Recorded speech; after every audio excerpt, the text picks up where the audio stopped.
વડોદરાના માંજલપુરમાં હનુમાન જયંતીની ભીડનો લાભ લઈ મંદિરમાં દર્શનાર્થે આવેલી મહિલાના ગળામાંથી સોનાના અછોડાની ચીલ ઝડપ।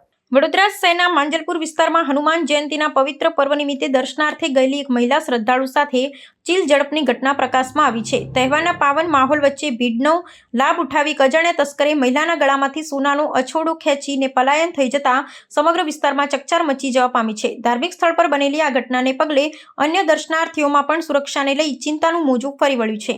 પ્રાપ્ત વિગતો અનુસાર આ ઘટના માંજલપુર સ્થિત સરસ્વતી ઈંધણ વિતરણ મથક નજીક આવેલા હનુમાનજીના મંદિરમાં બની હતી। હનુમાન જયંતીના અવસરે મંદિરમાં ભાવિક ભક્તોની ભારે ભીડ ઉમટી પડી હતી। આ ભીડભાડવાળા વાતાવરણનો ગેરલાભ લઈ અજાણ્યા શખ્સે દર્શનમાં મગ્ન મહિલા શ્રદ્ધાળુને પોતાનો શિકાર બનાવી હતી અને તેમના ગળામાંથી કિંમતી ઘરેણું તોડી ક્ષણવારમાં જ ત્યાંથી ફરાર થઈ ગયો હતો।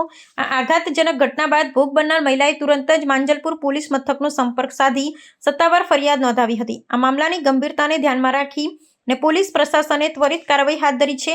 હાલમાં પોલીસ અધિકારીઓ દ્વારા મંદિર પરિસર અને તેની આસપાસ ગોઠવવામાં આવેલા સુરક્ષા કેમેરાના દ્રશ્યોની બારીકાઈથી ચકાસણી કરવામાં આવી રહી છે, જેથી ફરાર આરોપીની ઝડપથી ઓળખ કરી તેને સત્વરે કાયદાના સકંજામાં લાવી શકાય।